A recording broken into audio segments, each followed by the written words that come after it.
Hi everybody, it's Tamara from Etcetera, and I have some really fun tags that we're going to do today.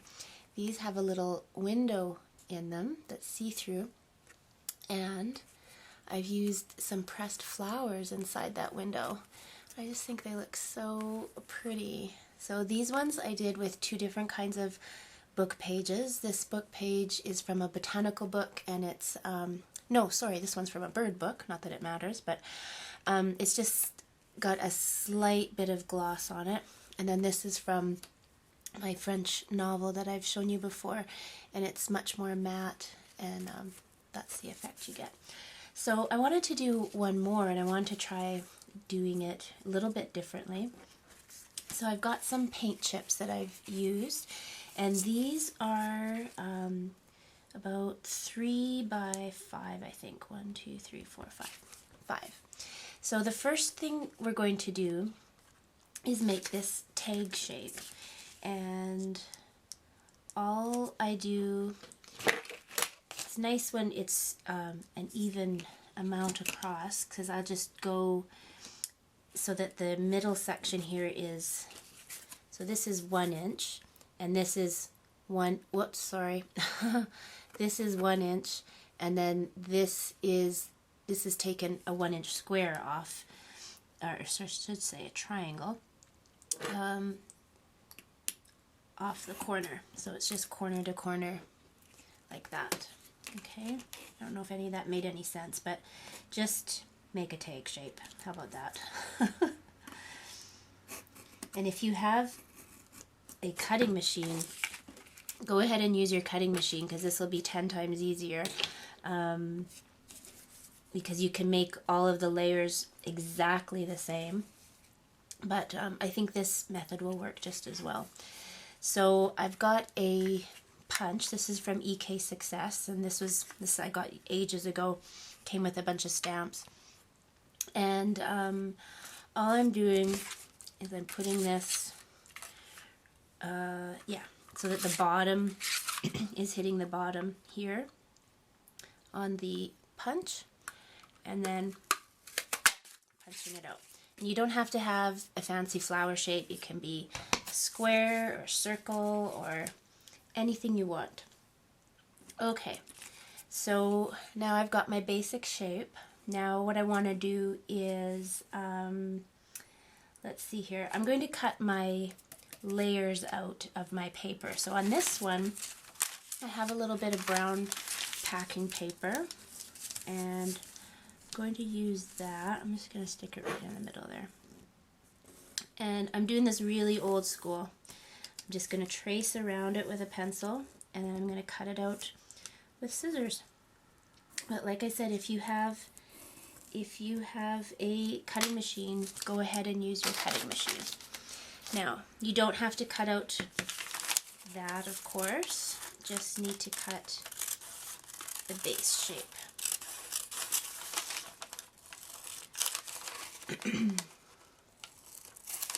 I have a cough candy in my mouth, so I hope that's not getting in the way. I've got a kind of a cold and a cough, which is a little scary for me right now, because I am singing at a really big event tonight where there will be several hundred people, so I'm a little nervous. I'm nervous anyways, but I'm doubly nervous because I really hope I don't start coughing in the middle of a song. So I'm going to do the same with, I'm using this scrapbook paper. Just going to do exactly the same and trace out the outside.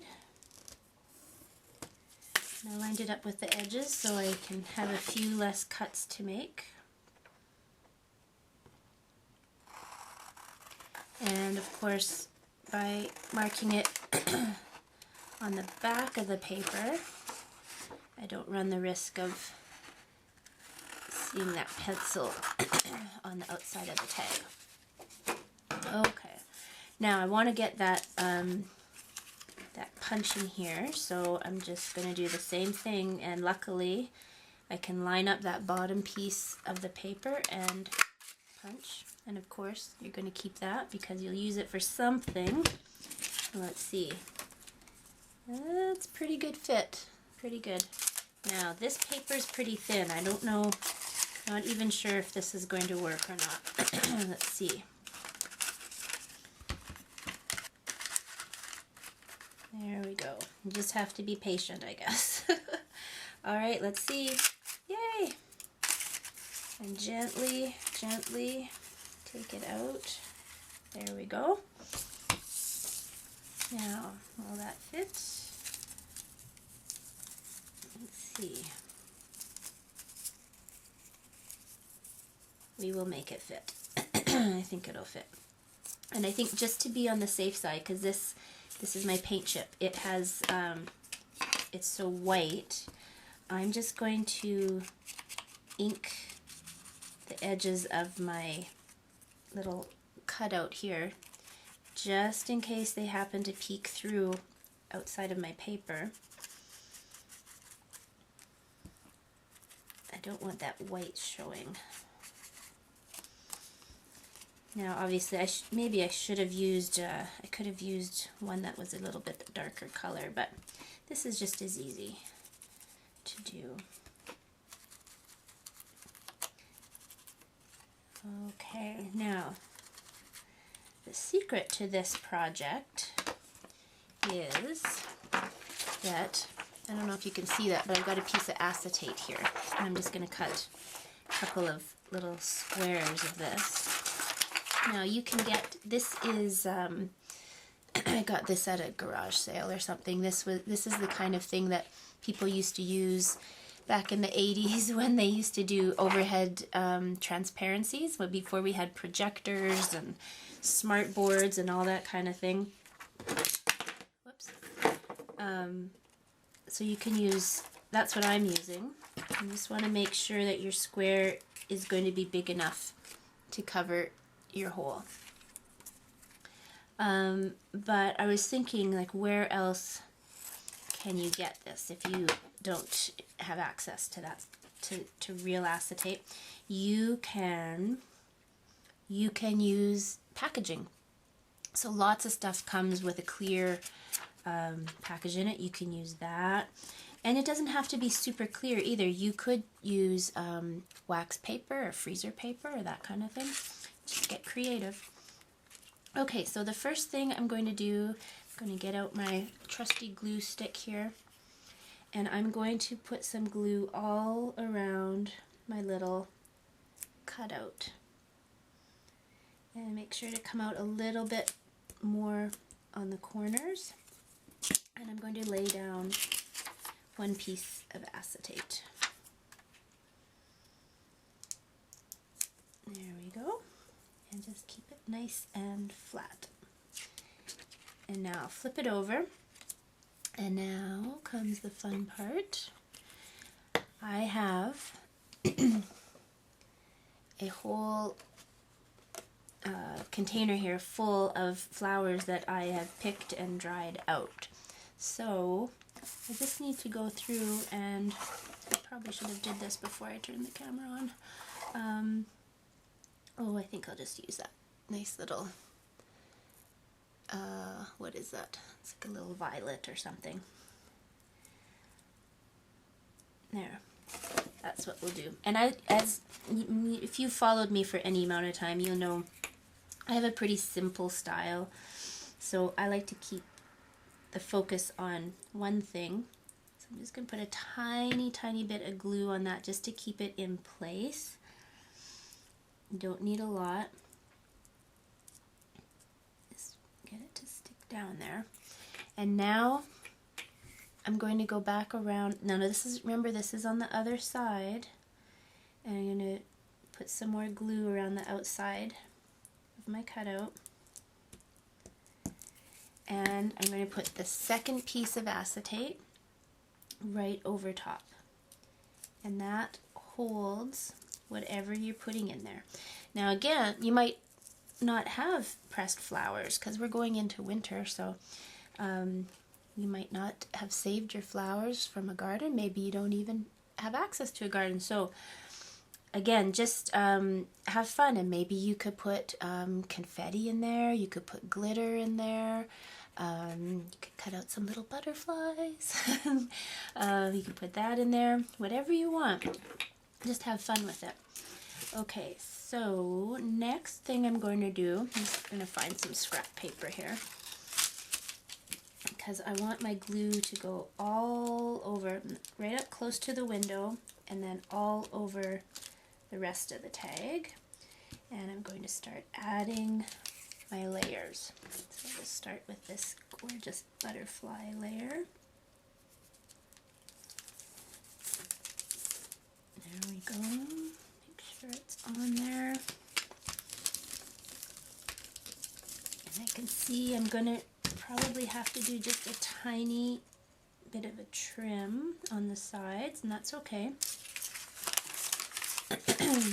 And then I'm going to get this other, oh, that's why, because it's not quite centered. Okay. Flip it and put the other side on.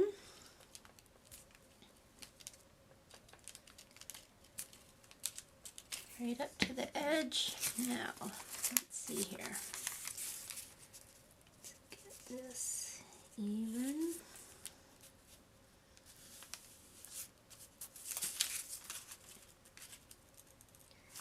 Because this paper's a little thinner, it's a little easier for me to move it around. But I can see, it's a good thing I did that inking.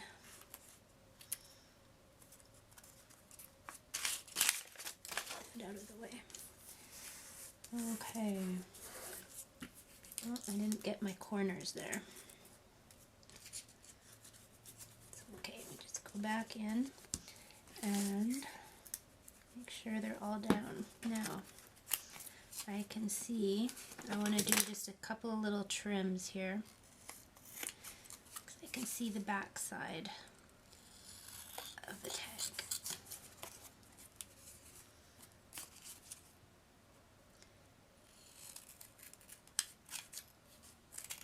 There we go.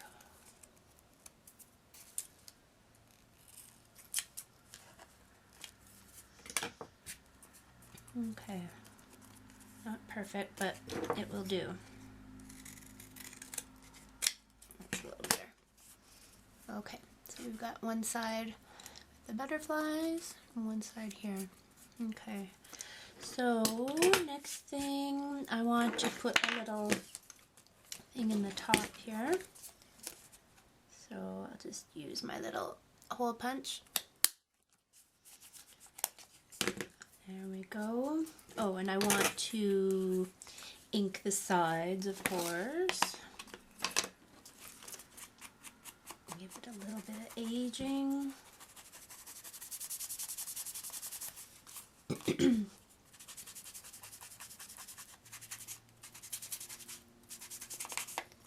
Sorry, I've stopped talking, haven't I? There we go. Okay, so I want to put a little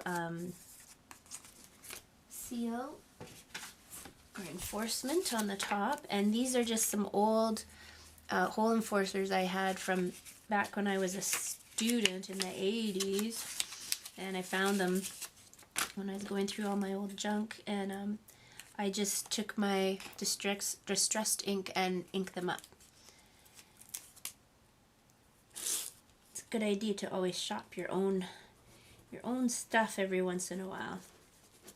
So that works on that side. It's not going to work on this side because it's going to be brown on brown, but I have some more. Let's see if I have anything in here that will work.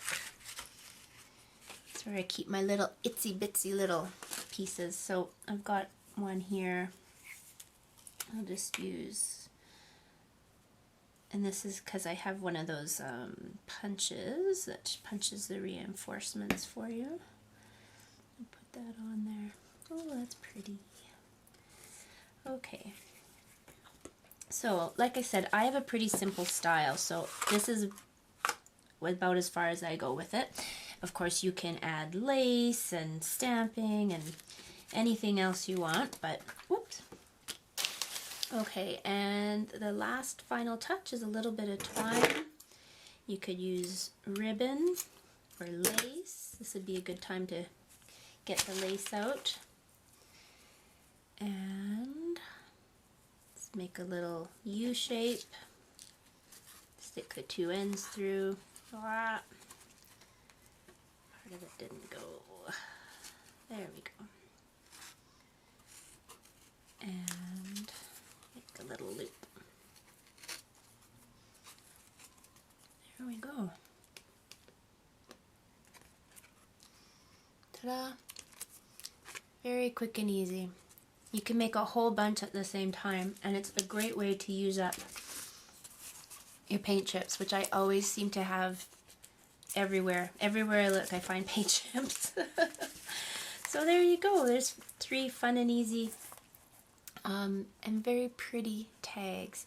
And I think what I'd like to do is have on the back of this one have some lines or something so that you can use it for journaling. But it's a nice little bookmark, or you can stick it in a tuck or whatever.